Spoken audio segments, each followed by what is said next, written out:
दोस्तों आज हम आपको एक ऐसी घटना से रूबरू करवाने जा रहे हैं जिसको सुनने के बाद में आपको विश्वास नहीं होगा कि भला ऐसा कोई कैसे कर सकता है।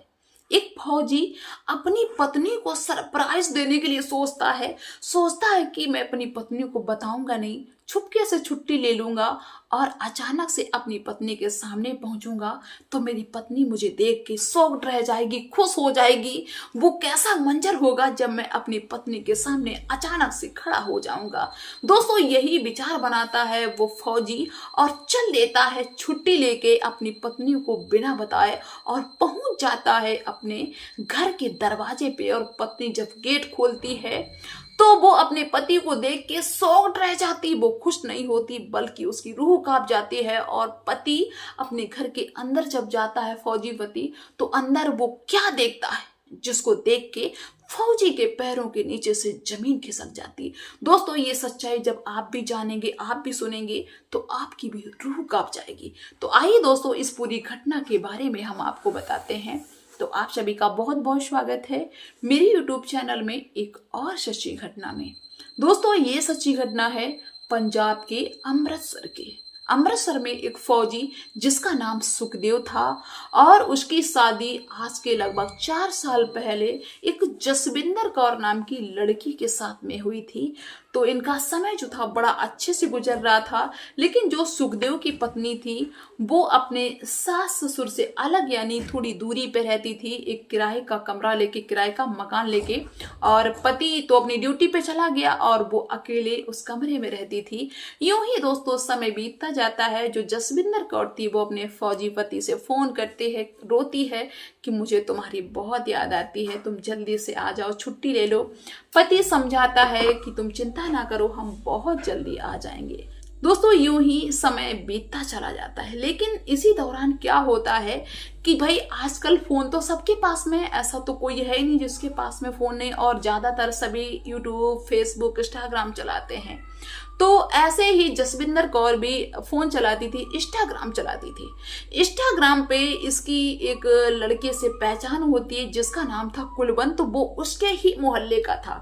तो वो बताता है कि भाभी हम भी आपके मोहल्ले के हैं, ऐसे ऐसे करके। तो इंस्टाग्राम से ही इन दोनों की बात होने लगती है, यानी जसविंदर कौर की और जो लड़का मोहल्ले का था कुलविंद, उसके साथ में इसकी बात होने लगती है।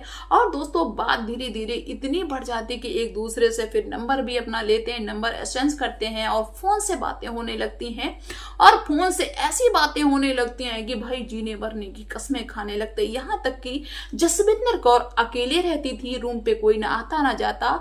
तो वो उस लड़के को जो मोहल्ले का था कुलवंत, उसको बुला लेती। जब उसकी इच्छा होती तब वो बुला लेती और ऐसे करके वो अपने हवस को पूरा करती। दोस्तों यूं ही समय बीतता जाता और अपने पति से भी वो इस तरीके से बात करती थी कि पति को बिल्कुल भी इस चीज का एहसास नहीं होता था कि भाई ऐसा कुछ कर सकती। उसका व्यवहार, क्योंकि पति के सामने रोती भी थी, वीडियो कॉल करती थी कि मुझे तुम्हारी बहुत याद आ रही, बहुत याद आ रही।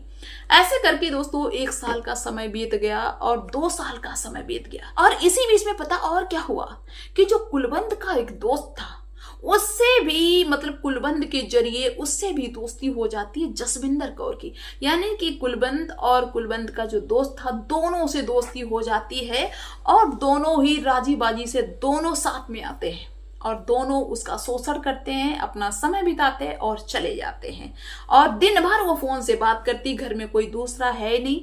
फौजी जब ड्यूटी पे चला जाता है तो उसको ऐसा लगता है कि अब मेरे पति का फोन नहीं आएगा, तो फिर वो उन दोनों लड़कों से बात करती। जब फौजी के फोन आने का टाइम होता है तो फोन उनसे काट देती। कोई घर में तो है नहीं जो उसको कोई रोकेगा टोकेगा। धीरे धीरे समय बीतता है और आ जाता है भाई नवंबर 2024। पति सोचता है, फौजी पति, कि मेरी पत्नी बहुत रोती है, परेशान होती है, क्यों ना छुपके से अपनी पत्नी को सरप्राइज दिया जाए।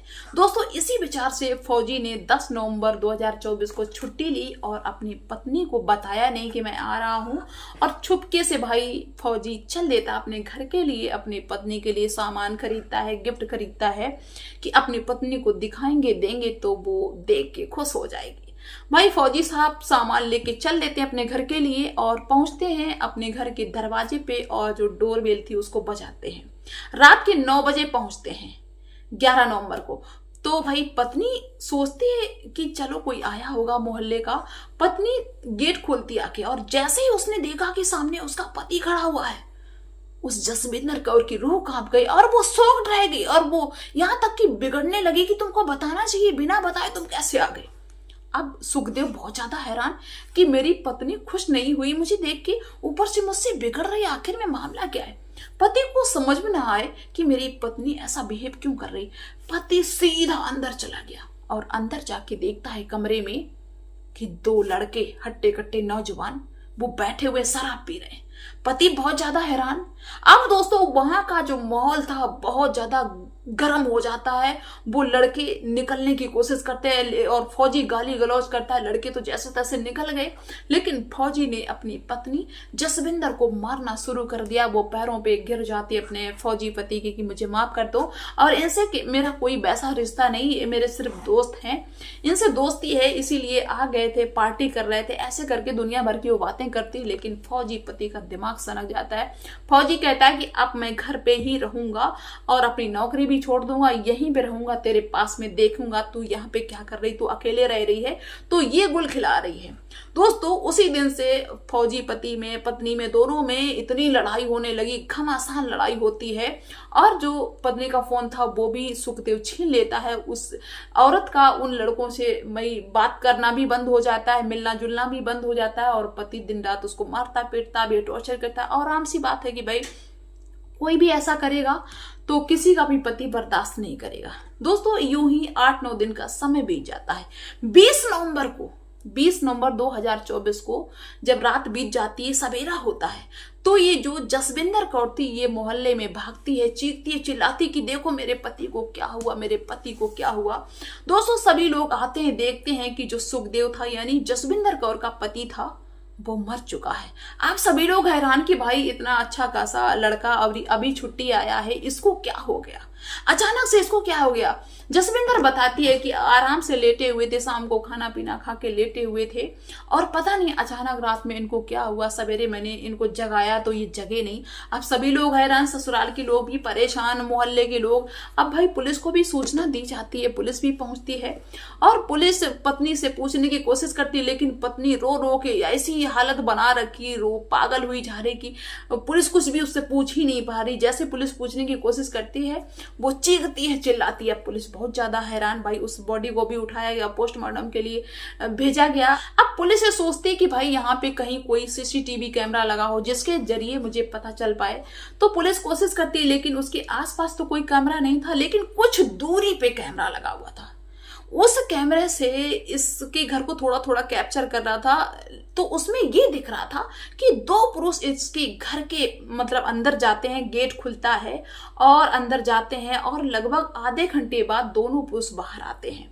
अब पुलिस को शक होता है उस महिला पे यानी कि जसविंदर कौर पे। पुलिस ये सोचती है कि जब इस घर में कोई दूसरा रहता नहीं है, पति की हत्या हो गई, पत्नी रहती, दूसरा कोई घर का सदस्य रहता नहीं, आखिर में ये घर का दरवाजा किसने खोला होगा, किसने इन 2 लोगों को बुलाया होगा।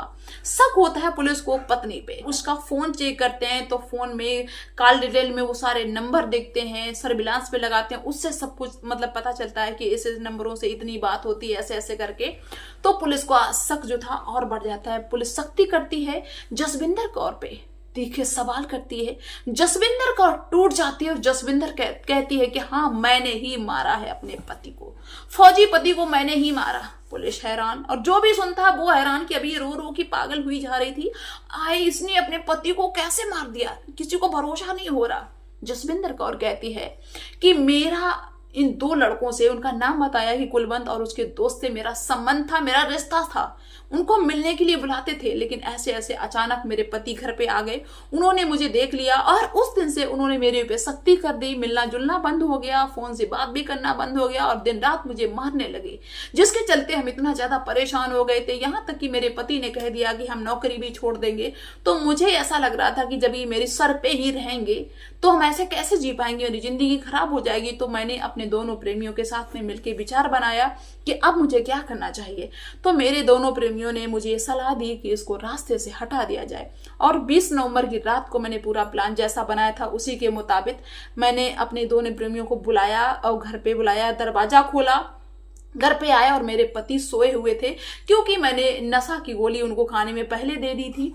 तो वो सो गए थे और मैंने तकिया रखे अपने दोनों प्रेमियों के साथ में, तकिया रख के गले में उनको मौत के घाट उतार दिया, क्योंकि मुझे कतई बर्दाश्त नहीं था कि मेरा जो रिश्ता है मिलना जुलना है, इनके बीच में मेरे पति आए। जो भी सुनता है वो हैरान रह जाता है और पुलिस उन लड़कों को भी गिरफ्तार करती है जो इसके साथ में शामिल थे, और इस महिला को भी गिरफ्तार करती है और इन पे कड़ी से कड़ी कार्रवाई के आदेश दिए जाते हैं और बॉडी को भी पोस्टमार्टम के लिए भेज दिया जाता है। तो दोस्तों, आप लोग इस घटना के बारे में क्या कहना चाहेंगे? मेरा तो मत है कि भाई जितनी भी लड़कियां मुझे देख रही हैं कि अगर जब शादी तुम्हारी किसी फौजी या पुलिस वाले के साथ में हो रही है तो एक बार सोचो, 2 बार सोचो, 1000 बार सोचो, जब तक तुम्हारे समझ में ना आ जाए तब तक सोचो, लेकिन ऐसे किसी की जिंदगी को बर्बाद ना करो। सोच लो कि भाई मेरे पति ड्यूटी वाले हैं, सर्विस वाले, तो कितने दिन मेरे साथ में रहेंगे और इतने दिन मुझे उनके साथ में रहना, इतने दिन मुझे अकेले रहना, अकेले नहा रह पाने की क्षमता हो तो पहले से मना कर दो कि हम ऐसे लड़के से शादी नहीं करेंगे। रह पाने की क्षमता हो तो शादी करिए, वरना किसी की जिंदगी ऐसे बर्बाद ना करिए। तो आप लोग अपनी राय अवश्य रखना। तो मिलते हैं फिर नेक्स्ट वीडियो में ऐसी किसी सच्ची घटना के साथ में। तब तक के लिए बाय सभी को।